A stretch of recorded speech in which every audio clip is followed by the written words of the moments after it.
Like, সবচেয়ে বেশি share, সবচেয়ে বেশি। আসসালামু আলাইকুম, সবাইকে ঈদের শুভেচ্ছা, ঈদ মুবারক। সো আজকে যেহেতু ঈদের দিন, সো আজকে আমরা বাংলাদেশি কমিউনিটি মিলে ছোট্ট করে একটি অনুষ্ঠানের আয়োজন করেছি, সেটাই দেখানোর চেষ্টা করবো আজকের ভিডিওতে। সো ভিডিওটা অনেক গুরুত্বপূর্ণ হবে, প্লাস মাঝখানে অনেক অনেক বেশ কিছু আপনাদের জন্য টিপস থাকবে, যেগুলো আসলে শুনলে আশা করি যারা আপনারা আসতে চান আপনাদের জন্য অনেক উপকার হবে। সো ভিডিওটা না টেনে শুরু থেকে কিন্তু শেষ পর্যন্ত দেখবেন এবং লাইক কমেন্ট শেয়ার করতে ভুলবেন না। এবং আপনি যদি আমার এই চ্যানেলের নতুন দর্শক হয়ে থাকেন, অবশ্যই ইউটিউব চ্যানেলটিকে সাবস্ক্রাইব করবেন।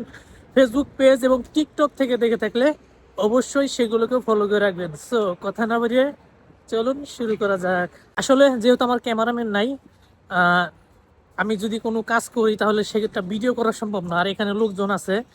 তো তারপরেও যতটুকু সম্ভাবনা আছে আমি আপনাদেরকে দেখানোর চেষ্টা করব আমাদের ছোট্ট পরিসরে আয়োজন করা 16 থেকে 17 জনের রান্না।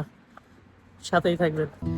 সো এটা আমার তৃতীয় ঈদ প্রবাস জীবনে মলদোবা। সো আজকে যেহেতু ঈদের দিন, সবাইকে ঈদের শুভেচ্ছা ও ঈদ মোবারক। সো আজকে এখানে আমরা 15 থেকে 16 জন ভাই ব্রাদার মিলে মূলত এখানে ছোট্ট করে রান্নার আয়োজন করেছি।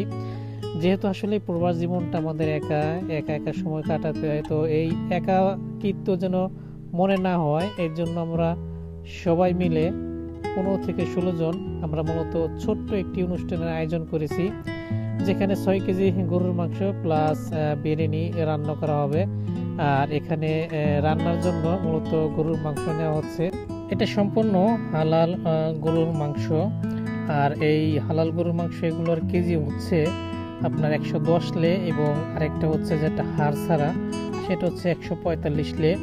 তো এছাড়া কিন্তু আরও কম দামে পাওয়া যায়, সেগুলো হচ্ছে ঘোড়ার মাংস। এটা হচ্ছে পিয়াতা সেন্টার, আপনার চিচিনোর পাশেই। সো আমরা এখানে মূলত রান্নার আয়োজনটা সম্পন্ন করছি। এখানে প্রায় 16 জন লোক। আর এখানে রান্নায় অংশগ্রহণ করছে রাব্বি এবং হচ্ছে বাবুল ভাই, সাথে তবিজুল ভাই। আমি আর কি টুকটাক একটু কাটাকাটি করছি, আর ওনারা সম্পূর্ণ এটা করতেছে। আসলে সবাই যদি একসাথে রান্না করতে আসে 15 জন মানুষ, এখানে অনেক ঝামেলা হবে, দেখা যায় কে কি করবে এটা বুঝতে পারবে না। যে এর জন্য সবাইকে বাইরে বের করে দিছি, যেন রুমের বাইরে সবাই একসাথে আড্ডা দেয়। আর এদিকে আমরা মূলত রান্নার কাজটা সেরে ফেলবো আস্তে আস্তে। তো দেখতে দেখতে আমাদের রান্না প্রায় হয়ে যাবে, খুব বেশি সময় লাগবে না। সো আমাদের সাথেই থাকুন।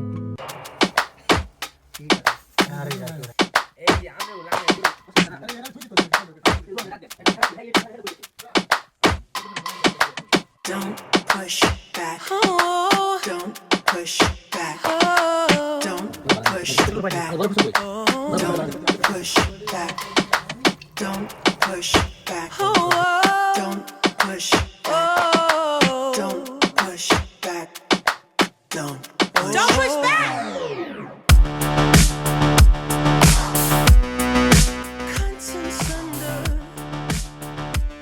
মূলত আগে থেকে প্ল্যান করা যে আমরা ঈদের দিন একসাথে রান্নার আয়োজন করব, কারণ যদিও এখানে এর আগের বছরও যারা বাঙালি ছিল, হয়তো আমি এখানে ছিলাম না, কিন্তু আমরা এখানে মূলত এই ঈদের অনুষ্ঠান, ঈদের সবাই একসাথে মিলে খাবার দাবার করা আয়োজন করা হয়। কারণ এই বাড়িটাই অনেক বড়, আর এখানে গ্যাস আছে, রান্না করতে অনেক সহজ। তো যাই হোক, আমাদের দেখতে দেখতে মাংস মাখানো শেষ। এখন মূলত এটা চুলাতে বসানো হবে। আপনারা যারা বিদেশে আসার জন্য উদ্যোগ নিয়েছেন, আপনাদেরকে কিছু গুরুত্বপূর্ণ পরামর্শ দিই। সেটা হচ্ছে আপনারা তো অবশ্যই কাজ শিখে আসবেন। কাজ শেখার পাশাপাশি অবশ্যই আপনারা রান্নাটা শিখে আসার চেষ্টা করবেন। আমরা অনেকেই আছি যে যারা আমাদের সাথে কথাবার্তা বলে, যারা বন্ধুবান্ধব আসছে, তারা বলে ভাই আমি তো রান্না করতে জানি না। তো দেখেন, এই যে রান্না করতে জানেন না, আপনি মাসে 1.5 থেকে 2 লক্ষ টাকা বেতন পাবেন, কিংবা 1 লক্ষ টাকা বেতন পেলেন। বেতন পেয়ে আপনি যদি রান্না করতে না জানেন, আপনি কিন্তু আপনার যে পছন্দের খাবারগুলো আছে সেগুলো কিন্তু আপনি কখনো খেতে পারবেন না। এখানে আমাদের বাংলাদেশিরা আটকে দিচ্ছে, কারণ থাকলে ঝামেলা হবে, এই জন্য মূলত তাদেরকে বাইরে রেখে দিছি। সো আপনারা যারা রান্নাটা না শিখে আসবেন, তাদের জন্য যে সমস্যাগুলো হবে, যে আপনার যে পছন্দের খাবার, যে কোনো খাবার হতে পারে গরুর মাংস বোনা, আপনার দেখা যায় আপনার মুরগির মাংস বোনা, কিংবা মাছ বোনা, তো আপনাদের প্রত্যেকটা মানুষের খাবারের আইটেম একটা না একটা ফেভারিট খাবার থাকে।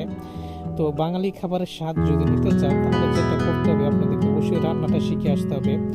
টাকা পেয়ে কি করবেন, যদি সেই টাকা পেয়ে যদি আপনার মনের মতো মনের চাহিদা মতো যদি খরচ করতে না পারেন, প্লাস খাবার দাবার করতে না পারেন, মনের মতো শান্তিতে না থাকতে পারেন, ভাই পেট শান্তি তো দুনিয়া শান্তি আমাদের কথাই আছে না। তো অবশ্যই রান্নাটা শিখে আসার চেষ্টা করবেন। সো দেখতে দেখতে আসলেই আমাদের খাবার দাবার শুরু হয়ে গেছে। তো এখানে 17 জন লোক, সবারই জায়গা একসাথে সম্ভব না, কারণ আমার বাসাটা ছোট, আর এই ছোট বাসায় 16 জন লোক একসাথে বসে খাবার খাওয়াটা সম্ভব না। এই জন্য কিছু মানুষ বাইরে গেছে, কিছু মানুষ ঘরে। তো এরা কিন্তু সবাই নতুন, একেবারে যে পুরাতন বিষয়টা এমন না। তো তারা আসছে, বলছে ভাই আপনাদের সাথে একটু খাবারে অংশগ্রহণ করতে চাই। তো এই জন্য তো ভাবলাম যেহেতু সবাই প্রবাসী, আসলে একাকিত্ব ঈদটা কাটাতে হয়।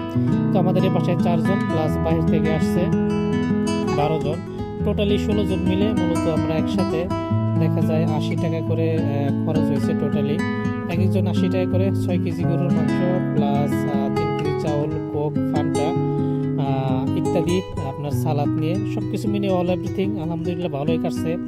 খাবারের স্বাদটাও অনেক ভালো ছিল, সবাই কমেন্ট করছে, লাইক দিছে যে খাবারের স্বাদ ঠিক আছে।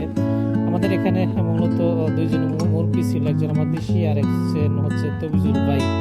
তো ওনারা 2 জন মূলত একটু বয়স্ক আলহামদুলিল্লাহ, তাছাড়া সবাই কিন্তু এডুকেশন দেখা যায় সবাই কম বেশি 30 এবং 35-এর মধ্যেই সবারই বয়স আর কি। তো যাই হোক, দেখতে দেখতে আমাদের খাবার দাবার শেষ। আর ভিডিওটা কেমন লাগলো অবশ্যই লাইক করে শেয়ার করবেন। তবে একটা কথা বলে রাখি, লক্ষ টাকা ক্যামেরা কিনে কি হবে যদি সেই ক্যামেরা মেনেই না থাকে। আসলেই আমার ভিডিওগুলো আমাকেই করতে হয়, আমার আসলে সব ভিডিও অন্য কাউকে করানো যায় না, কারণ নিজের কাজটা আমি নিজে করতে একটু পছন্দ করি বেশি, কারণ সবসময় নিজের ক্যামেরা অন্য কাউকে ধরানো যায় না। আর ক্যামেরা ম্যান ধরাতে হলে একটা মানুষকে কাজ শেখাতে হয়, তো কীভাবে কেমনি করতে, এগুলো তো সব বিষয় সবাই জানে না। তো যাই হোক, আমি চেষ্টা করবো আগামীতে আরও নতুন করে আপনাদেরকে ভালো ভালো ভিডিও দেওয়ার জন্য। আপনারা যারা চান যে 2026-এ কুরবানি ঈদে ইনশাল্লাহ যদি বেঁচে থাকি এখানে সবাই মিলে একসাথে রান্নার আয়োজন করবেন, তাহলে অবশ্যই অংশগ্রহণ করতে পারেন। তবে যারা ভালো রান্না করতে জানেন তারা সবসময় আগে থাকবেন। চেষ্টা করব সবাই মিলে একসাথে। আবার আমাদের এই বাসার মধ্যে অনেক জায়গা আছে, চাইলে 20 জন 50 জন রান্না একসাথে করা অসম্ভব কোনো কিছু নয়, শুধুমাত্র একটু পাতিলের সমস্যা, তাছাড়া কিন্তু আর কোনো সমস্যা নাই। সো আপনারা যারা অংশগ্রহণ করতে চান যে ভাই একসাথে আমরা খাওয়া দাওয়া করবো, অবশ্যই যোগাযোগ করবেন ইনশাল্লাহ কুরবানি ঈদের 10 থেকে 15 দিন আগে। যেহেতু সবাই মসজিদে আসেন, সবার সাথে দেখা হয়, যদি বেঁচে থাকি ইনশাল্লাহ নতুন করে আমরা আরেকটা আয়োজন করব, যেখানে একসাথে সবাই বাঙালি একটা কমিউনিটি গড়ে তুলে আমরা যেন একসাথে এই ঈদ উদযাপনটা করতে পারি। তো সবকিছু মিলিয়ে আলহামদুলিল্লাহ আমাদের কাজগুলো সম্পন্ন হয়ে গেছে, খাবার দাবার কমপ্লিট, রান্না বাড়া সব কিছু অল এভরিথিং ফাইন ছিল। সো ভিডিওটা কেমন লাগছে অবশ্যই লাইক কমেন্ট শেয়ার করবেন। যারা মলদোবাতে আসতেছেন নতুন, অবশ্যই আপনারা কাজ শিখে আসার চেষ্টা করবেন। যে কারো ভিডিও দেখে প্রলোভনে কখনো ফাঁদে পাড়া দিবেন না, কারণ অনেক কন্টেন্ট ক্রিয়েটর ফেসবুক, ইউটিউব, টিকটকে মূলত প্রলোভন দেখায়, আপনারা তাদের ফাঁদে কখনো পাড়া দেওয়ার চেষ্টা করবেন না। আসলে সবাই খাওয়া দাওয়া করে সবাই ক্লান্ত হয়ে গেছে, যে যার মতো শুয়ে আছে, সবার সাথে যে একসাথে একটা ভিডিও করব সেটা আসলে সময় পাই নাই, এজন্য আপনাদেরকে দেখানোটা সম্ভব ছিল না। তো যাই হোক, আপনারা যারা বাংলাদেশে আসছেন, মলদোবাতে আছেন, এই কুরবানি ঈদে যারা এইরকম ছোট্ট পরিসরে আয়োজনে অংশগ্রহণ করতে চান সবাই চলে আসবেন। দেখা যায় আপনার জনপ্রতি হয়তো 70-80 100 মতো হতে পারে। তো 20-30 জন মিলে, শুধুমাত্র একটাই সমস্যা, সেটা হচ্ছে পাতিলের সমস্যা। আর আমাদের বাসায় যেহেতু গ্যাস আছে, রান্নার কোনো সমস্যা নাই। সবাই যদি একসাথে মিলে ছোট্ট একটা আয়োজন করি, আশা করি আমরা সম্পন্ন করতে পারবো। যারা মলদোবাতে আছেন অবশ্যই অপেক্ষায় থাকবেন কুরবানি ঈদে। আপনারা যারা অংশগ্রহণ করতে চান, আসতে চান, আপনাদেরকে নিয়ে মূলত ছোট্ট একটি কমিউনিটি করে আমরা অনুষ্ঠান আয়োজন করার চেষ্টা করবো ইনশাআল্লাহ। তো ভালো থাকবেন, আজ এই পর্যন্তই, আল্লাহ হাফেজ।